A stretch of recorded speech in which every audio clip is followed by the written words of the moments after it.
জীবনে এমন একটা সময় ছিল যখন আমার সবকিছু হইতে হতো নিজের পছন্দ মতো, আর সেইটাই এখন কমতে কমতে একদমই নাই হয়ে গেছে।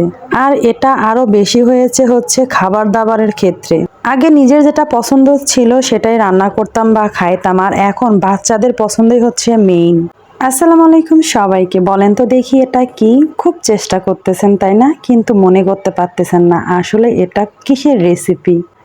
এটা আজকে আমি বানাইছি হচ্ছে চিকেন চাপ, মানে পোলট্রি মুরগির যে বুকের অংশটুকু থাকে সেটা আমি সুন্দর করে ফ্রাই করছি।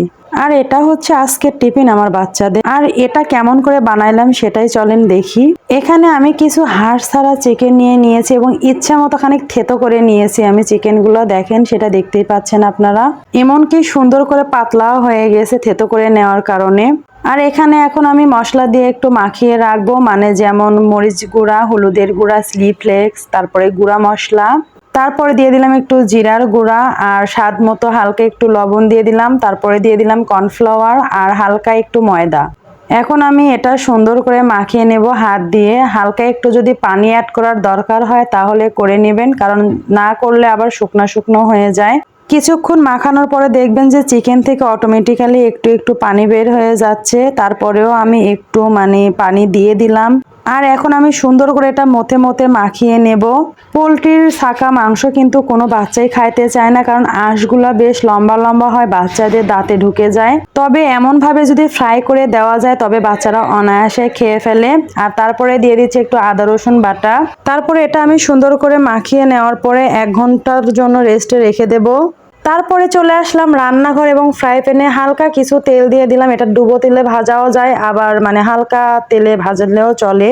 তারপরে সুন্দর করে চিত্তর করে করে ফেলে দিচ্ছি তেলের মধ্যে। দেখতেই পাচ্ছেন কত সুন্দর করে করে একদম লম্বা লম্বি করে। তো আমার একবারেতেই হচ্ছে 4টায় এঁটে গেছে। তো এটা এখন আমি সুন্দর করে ফ্রাই করে নেব। আর যতটুকু মশলা ছিল এটা আবার হালকা হলুদ, গায়ে হলুদ দেওয়ার মতো দিয়ে দিচ্ছিলাম। তো যাক, এটা দেওয়ার পালা শেষ। এখন আমি ঢাকনা দিয়ে ঢেকে রেখে দিচ্ছি আর কিছুক্ষণ একটু সেদ্ধ করে নেব প্রথমে। তারপরে দেখতেই পাচ্ছেন এপাশ ওপাশ সুন্দর লাল হয়ে উঠতেছে।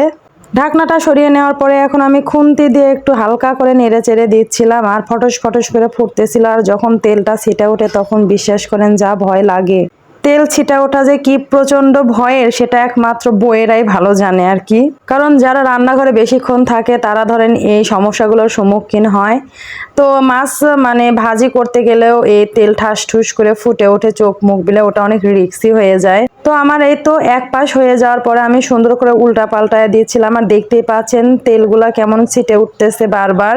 এটা কিন্তু মিডিয়াম লো হিটে ফ্রাই করতে হবে এবং সুন্দরভাবে ফ্রাই করতে হবে যেন ভিতরে কাঁচা না থাকে। তো যাই হোক, পুরোপুরি ফ্রাই হয়ে যাওয়ার পরে এখন তার ফাইনাল লুকটা এমন এসে হয়েছে। যেহেতু মুসমুসে হওয়ার জন্য বেশ কিছুক্ষণ আমি কড়াইয়ে রেখে দিয়েছি, সেই জন্য কিছু তেল আমি আগে ঢেলে রেখেছি যেন চিকেনের ভিতরে আর এক্সট্রা তেল না যায়। সবাই ভালো থাকবেন, সুস্থ থাকবেন। আল্লাহ হাফেজ।